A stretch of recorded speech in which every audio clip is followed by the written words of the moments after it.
Welcome back to the Deep Dive. Our mission here is always the same.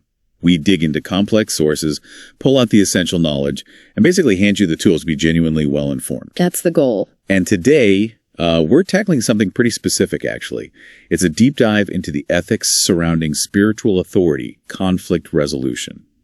It gets complex. It really does. This isn't your typical headline topic. We're looking at a very detailed case study drawn from an analysis by Pastor Carl Swanbach. Right. And it looms in on pastoral competence, or maybe the lack of it, when faced with a really tricky conflict inside a church community. Exactly. The source gives us this almost forensic look at a situation involving two church members. But here's the key. There's a huge imbalance. Financial, social, power, basically. Yeah, that power dynamic seems central. Oh, absolutely. And it puts the whole idea of impartial spiritual leadership under a microscope. Our job today really is to walk through the timeline Swanbach lays out and evaluate the ethical response or lack thereof from the main pastor involved. So this isn't just like a simple disagreement about rent, is it? It sounds much deeper. It's way beyond that. It's framed as a fundamental test. Does the spiritual leadership prioritize justice for someone who's vulnerable, or does it circle the wagons to protect someone influential, someone powerful? That's the core tension then. Justice for the struggling individual versus, well, protecting the powerful figure.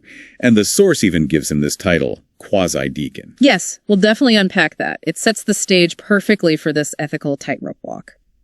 So let's get into the specifics, the players, the sequence of events. Okay, so before we can really judge the pastor's actions, we need the cast of characters, right? And this power imbalance you mentioned, the sources seem to hammer this point home. They do, and for good reason. It's not just background noise. It's pivotal to the ethical questions. We have these two members, same church, totally different standing. Let's start with the landlord, the quasi-deacon. What does that actually mean in this context? Well, quasi means seemingly, or almost, right? So it implies he has the influence, the status, perhaps the respect of a deacon, which is a formal biblical leadership role involving service and often administration, but maybe without the official title. Or perhaps he held it before. It signals significance. So he's definitely not just some guy in a pew. Oh, far from it. The analysis paints him as a prominent figure, known for significant financial contributions, and let's be honest, that almost always buys influence. Always does. And he's active, teaches classes, apparently often on things like fiscal responsibility, stewardship, service, which adds a layer of perceived moral authority. So he's got financial clout, and he's seen as a teacher on related subjects. Yeah. That's quite the setup. It is. And then there's the kicker, noted clearly in the source. Let me guess. Friendship with the pastor. You got it. Close personal friend of the lead pastor. Now think about that. Immediately, you have a massive potential conflict of interest. How can the pastor be truly impartial when his friend is one of the parties? It makes impartiality incredibly difficult, yeah. It's almost like an internal political economy, as you said earlier. Challenging him isn't just challenging a member, it's potentially disrupting a friendship, funding. Precisely. His status, his connections, his contributions. Swanbach argues they function almost like a shield. Accountability becomes harder. Okay, so that's the quasi-deacon. Powerful, connected, financially significant. Who's on the other side? The tenant. The source identifies her as a young, single mother, and she was renting directly from this quasi-deacon. Ah, the landlord-tenant relationship within the church already adds a layer. It does, and the source emphasizes her vulnerability.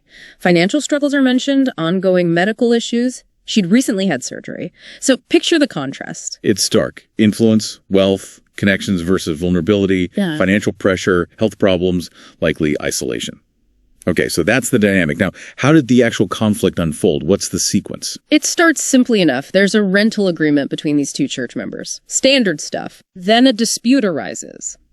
We don't have every single detail of the dispute itself, but it leads the tenant to decide to end her lease, and crucially, she does so according to the terms of their agreement.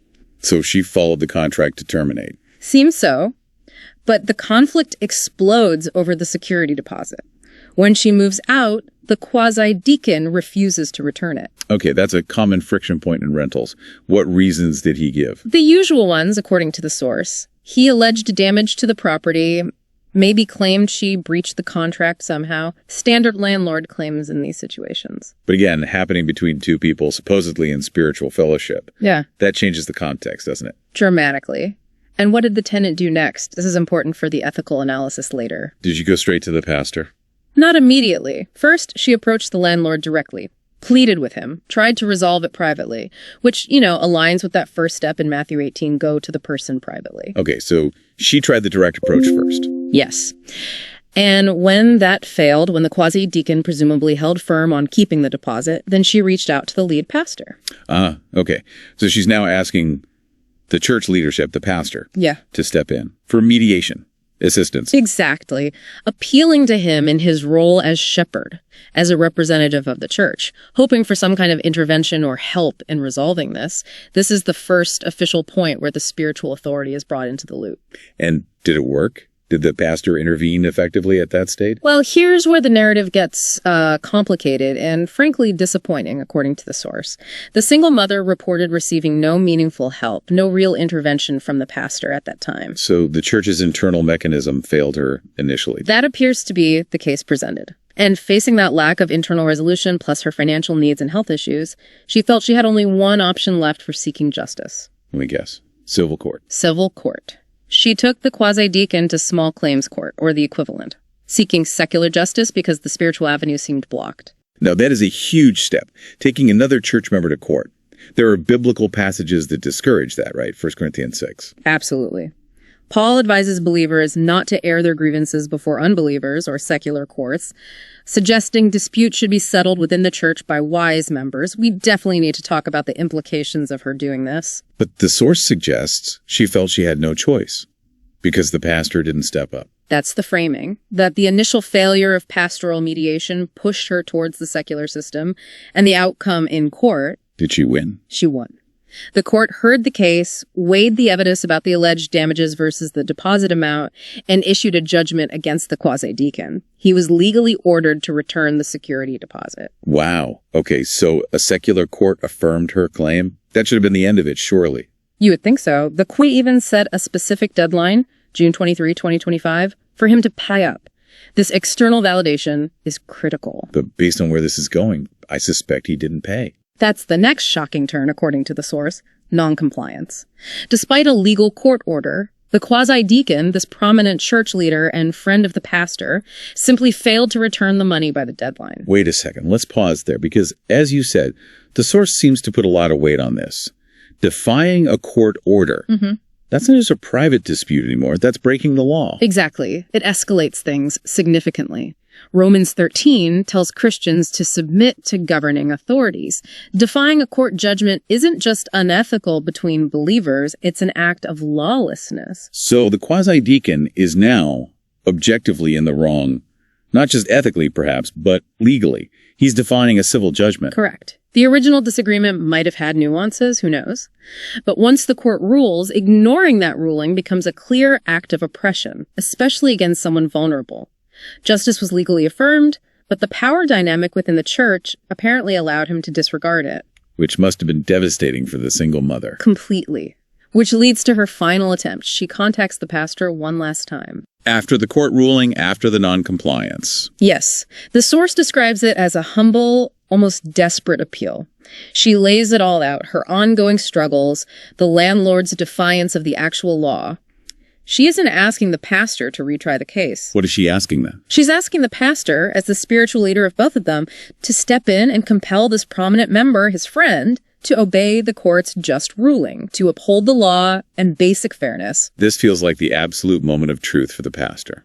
All the facts are on the table. The power dynamic, the failed internal attempt, the court's verdict, the member's open defiance. It is. He has all the information. He knows the vulnerability, he knows the influence, he knows the legal judgment. Now he has to choose. Does he exercise biblical leadership and pursue justice, even if it's costly? Or does he protect the status quo, his friend, the church's finances? The stakes couldn't be higher, ethically speaking. So we've got the whole timeline, the failed court resolution. Now let's shift focus. Forget the landlord-tenant details for a moment.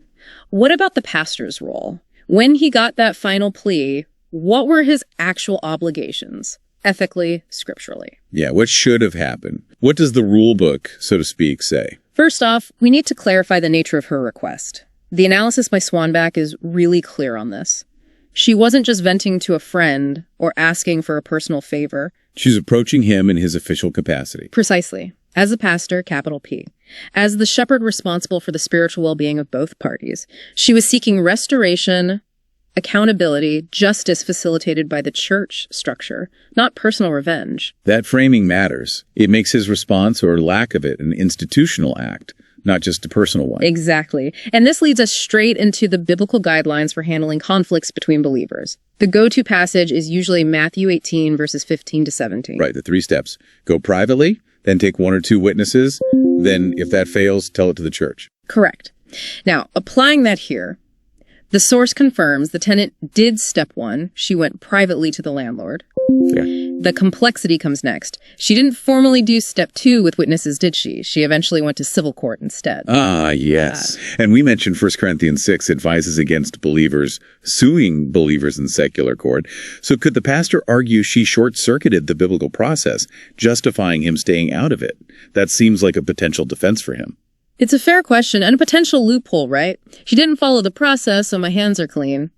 But the source tackles this directly. Oh. By looking at the sequence of failures. Remember, she appealed to the pastor before court, seeking mediation. The source argues the pastor's initial inaction, his failure to step in and facilitate a resolution, or even step 2, bringing witnesses together, basically left her stranded. So the argument is the church's internal mechanism failed first, forcing her hand toward the secular option. That's the interpretation presented. And crucially, the civil court's ruling didn't muddy the waters. It clarified the core injustice. It objectively established that the quasi-deacon owed the money and was refusing to pay. Okay, so the court verdict becomes evidence of ongoing sin, essentially. Yes. And therefore, her final appeal to the pastor after the court ruling, after the defiance, wasn't just a personal plea anymore. The source frames it as the legitimate execution of step 3 of Matthew 18, telling it to the church. Because private confrontation failed, and the secular witness of the court confirmed the wrong, she's now bringing the unrepentant justice before the spiritual authority. Exactly. She's seeking the church, through its leadership, to address the now undeniable injustice and hold the powerful member accountable. It's seen as a humble, biblically appropriate final step. Okay, that reframing is powerful. It puts the onus squarely back on the pastor. Which brings us to his core job description. Is stepping into messy situations like this optional for a pastor, a shepherd? According to the analysis, absolutely not. It's fundamental. The role of a pastor, the Greek word is poimen. Shepherd isn't just teaching or preaching. It's guarding, guiding, restoring, reconciling. Managing the ethical health of the flock is central. And the sources pull some strong scriptural weight to back this up, particularly from the Old Testament prophets. Oh, yes. Ezekiel 34 is brought in, and it's a blistering critique of shepherds who fail their flocks. Verses 2 through 4 are quoted specifically. God condemns shepherds who only care for themselves. What are the specific charges in Ezekiel? They are incredibly relevant here. The weak you have not strengthened, the sick you have not healed, the injured you have not bound up. It goes on about not seeking the lost or bringing back the strayed, ruling with force and harshness instead. Wow. When you map that onto the tenant, financially weak, medically struggling, injured by this injustice, the mandate seems crystal clear. Strengthen the weak, bind the injured. It's a direct hit, and this duty requires impartiality. Proverbs 24.23 explicitly warns against showing favoritism in judgment. A shepherd has to seek truth without bias. So the pastor's role involves being a peacemaker, yes, like Matthew 5.9 says, but also actively protecting the vulnerable, like Isaiah 1.17 urges. Learn to do good, seek justice, correct oppression, bring justice to the fatherless, plead the widow's cause. Precisely. The mandate isn't just to keep the peace by smoothing things over. It's to establish peace through justice. He was obligated to investigate, discern the truth, which the court had already helped clarify, and then act to correct the oppression, regardless of who the oppressor was, even if it was his friend, the major donor. So receiving that final plea wasn't just another email in his inbox. It was, in essence, a formal summons for him to perform a core, non-negotiable duty of his office, defined by Scripture. That's the argument, yes. He was called to act as the community's agent of justice and reconciliation. To fail to act, especially when one party is powerful and defying established justice, isn't neutrality. It's effectively taking sides. It's siding with the powerful, allowing the injustice to continue under his watch. The obligation was active engagement. All right, we've laid out the situation, the court's decision, the defiance, and this clear scriptural mandate for the pastor to intervene justly. Now, the moment of impact. Yeah. The pastor's actual response to that final desperate plea from the single mother. The source material really dissects this, right? It provides the direct quote. It does. And this quote is presented as the primary evidence of the ethical collapse. Stark. The pastor wrote back to her, and I'm quoting the source here. Okay. This is vengeful and inappropriate to involve the church in your personal matter. I think it is selfish of you to want the church to intercede in your personal issues. Do what you must do, but understand that your involvement in being a less than honorable tenant will be shared with any and all media platforms. I am sorry you let it get this far. Wow. Just, wow. Reading that, it feels less like a shepherd and more like, well, something else entirely. Aggressive. Threatening. It's deeply troubling, and the analysis in our source material breaks down the failures embedded in this response into 4 specific categories. Let's walk through them. The first one identified is the failure of compassion. Okay, how so? Look at the language. He labels her plea vengeful and calls her selfish. These aren't words that seek to understand or acknowledge pain. They're accusations. They immediately dismiss her experience, the struggle, the court case, the non-payment, and instead paint her as the problem, attributing malicious motives. It's the opposite of what you'd expect. Galatians 6.2 says, bear one another's burdens. Romans 12.1, weep with those who weep. This sounds like scolding someone for weeping. Precisely. He frames her seeking justice for a legally confirmed debt as selfish and calls the matter personal, effectively washing the church's hands of any responsibility. It denies the communal aspect of justice. For someone already vulnerable, financially, medically, this lack of empathy, this harsh judgment is devastating. Compassion would start with acknowledging her struggle and the validity of the court's decision. Okay, so failure of compassion is number 1. What's the second failure the analysis points to? Failure of impartiality. And this one feels almost inevitable, given the setup. Because of the friendship and the quasi-deacon status. Exactly. The pastor's response isn't neutral. It's an immediate, aggressive defense of the quasi-deacon, the one who is currently defying a court order and an attack on the victim seeking compliance. He didn't investigate. He didn't question his friend. He instantly sided with the powerful party. Which flies directly in the face of passages like James 2, right? The warning against showing favoritism to the rich or influential. Directly. James 2 verses 1 and 9 are explicit. Showing partiality, especially based on wealth or status, is identified as sin. When a pastor does this, favoring the influential donor over the struggling member, it poisons the well. Let's explore that impact more. How does this failure of impartiality damage the church's overall message or witness? It's not just between these 3 people, is it? Oh, not at all. The ripple effects are huge. It sends a clear message to the entire congregation. Justice here is conditional, depends on who you are, how much you give, who you know. It tells the less powerful, the marginalized, that their concerns might not be taken seriously if they conflict with the interests of the elite. So trust just evaporates. Completely and externally. Right. It makes the church look hypocritical. It preaches justice, mercy, equality, but in practice, it appears to operate by the world's rules of power and influence. It undermines the credibility of everything the church stands for. Status seems to buy righteousness. A devastating blow to its witness. Okay, compassion and impartiality were the first 2 failures. What's the third? The third is identified as the failure of biblical mediation. This focuses on the method the pastor chose. Instead of trying to actually resolve the conflict, even at this late stage, he threatened her. Instead of seeking peace or trying to understand the nuances or even just gently encouraging his friend to obey the court, he resorted to intimidation. That line. Your involvement in being a less than honorable tenant will be shared with any and all media platforms. It's chilling. What does the source make of that specific threat? The analysis calls it spiritually manipulative and fundamentally un-Christ-like. He's weaponizing her reputation, threatening public shaming, essentially, leveraging the power of his platform and community connections, not to bring about justice, but to silence the person asking for it. It's like using the tools of a shepherd for coercion. Exactly. It's the absolute opposite of the servant leadership model Jesus talks about in Matthew 20, not lording authority over others, but using it to serve and protect.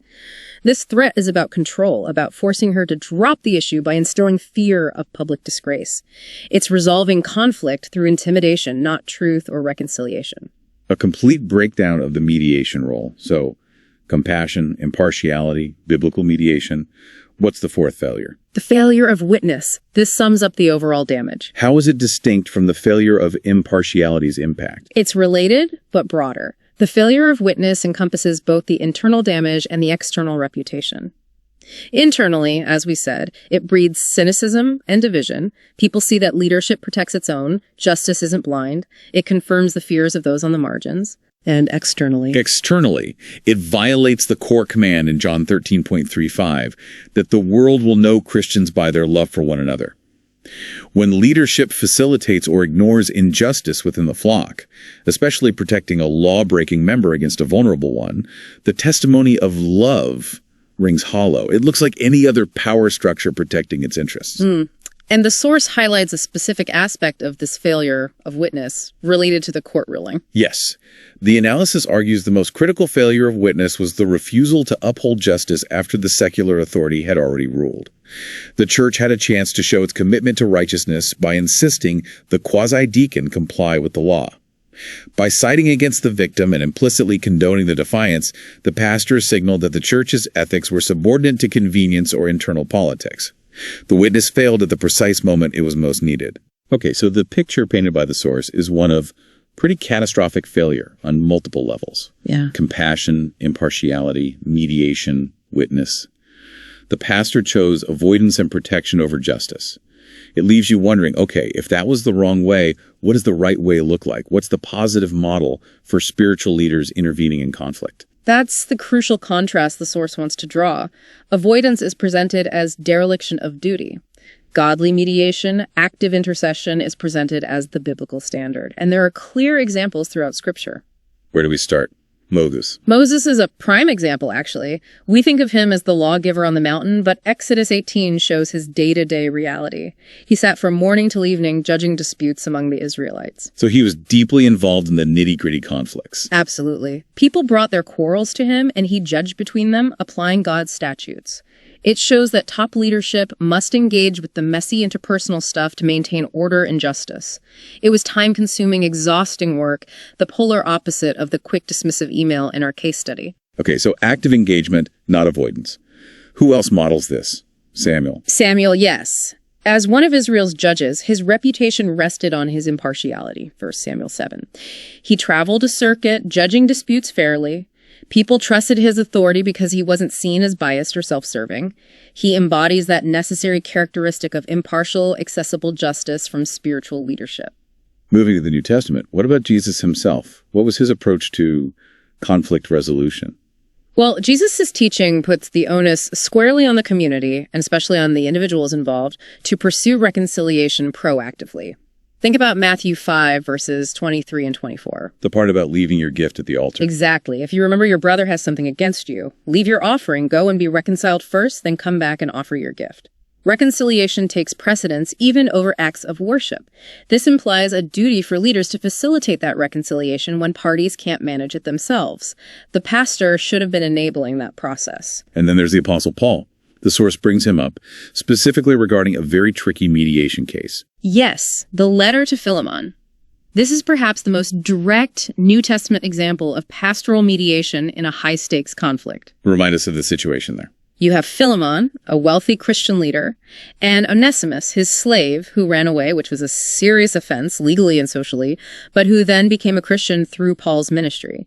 Now Paul is sending Onesimus back to Philemon. That's incredibly tense. How does Paul handle it? Does he threaten Philemon? No, the opposite. He doesn't command, though he says he could. He appeals personally, based on love and their relationship. He urges Philemon to receive Onesimus back, not as a slave, but as a beloved brother. He's mediating for restoration and a changed relationship. That's already a stark contrast to the pastor in our case study. But Paul does something even more remarkable, doesn't he? Something involving personal cost. He does, and this is key. Paul explicitly tells Philemon in verse 18, if he has wronged you at all or owes you anything, charge that to my account. He offers to pay Onesimus' debt himself. Yes. He puts his own resources on the line to remove any financial obstacle to reconciliation and justice.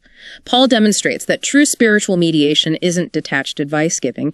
It's often costly, requiring the mediator to invest personally, perhaps financially or reputationally, to make restoration possible. And the pastor in our case study did the exact opposite. He incurred zero cost himself, didn't challenge his friend, didn't risk the relationship or donations, but he imposed immense spiritual and emotional cost on the vulnerable party. That contrast cuts right to the heart of the analysis. Paul models costly, active, restorative engagement. The case study pastor model is self-protective avoidance that perpetuates injustice. One builds up the body, the other potentially tears it down. So wrapping this section up, the source's conclusion seems unavoidable. The single mother, by making that final appeal after the court ruling, was arguably doing exactly what Matthew 18 prescribes as the last resort. Yeah. Bringing an unaddressed injustice before the church leadership. That's the argument.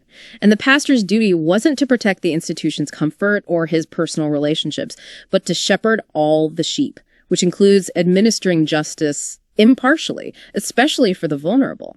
It really boils down to a failure of courage, then, and a fundamental misunderstanding or ignoring of the shepherd's role when things get difficult. That seems to be the core finding, not just a policy error, but an ethical and spiritual failure to prioritize justice and mercy over power and convenience. It created, or reinforced, a two-tiered system within the church community, one standard for the connected, another for everyone else, which is completely counter to the gospel message. # outro, Brent. So as we wrap this deep dive, what's the key takeaway for you, the listener? This whole intricate, rather painful case study really distills down to a crucial point about ethical leadership. Yeah, it seems to be saying that genuine spiritual authority isn't just about knowing doctrine or preaching well. It's tested in the trenches, right? Exactly. It's measured by how justice and mercy are actually administered in the messy, real-world conflicts that inevitably arise in any community. Especially, as this case shows, when there's that power imbalance. And power imbalance really is the amplifier, isn't it? When money, status, and connections are involved, that's when the ethical rubber truly meets the road. It is. The analysis suggests that a truly ethical community, especially one claiming spiritual grounding, has to be the place where the powerful are held accountable precisely because of their influence and where the vulnerable find genuine protection and advocacy regardless of what they contribute financially. The source connects all of this back to a single powerful verse from the Old Testament prophets, kind of summing up the entire mandate. Yes, it circles back to Micah 6.8, presenting it almost as the ultimate job description for anyone claiming to follow God, and especially for leaders. So we want to leave you with this final thought to consider, drawn from that verse and the heart of today's deep dive. He has shown you, O man, what is good. And what does the Lord require of you but to do justice, to love mercy, and to walk humbly with your God? Think about that framework. Do justice. Love mercy. Walk humbly, which implies impartiality, not favoring the powerful. If the leaders tasked with embodying these principles within a spiritual community fail on all three counts in a critical situation, what then? What happens to trust? What happens to the community's soul? What happens to the very witness they're supposed to uphold? That's the real consequence here, extending far beyond one landlord, one tenant, and one security deposit. It's about the integrity of leadership in the community it shapes. Food for thought.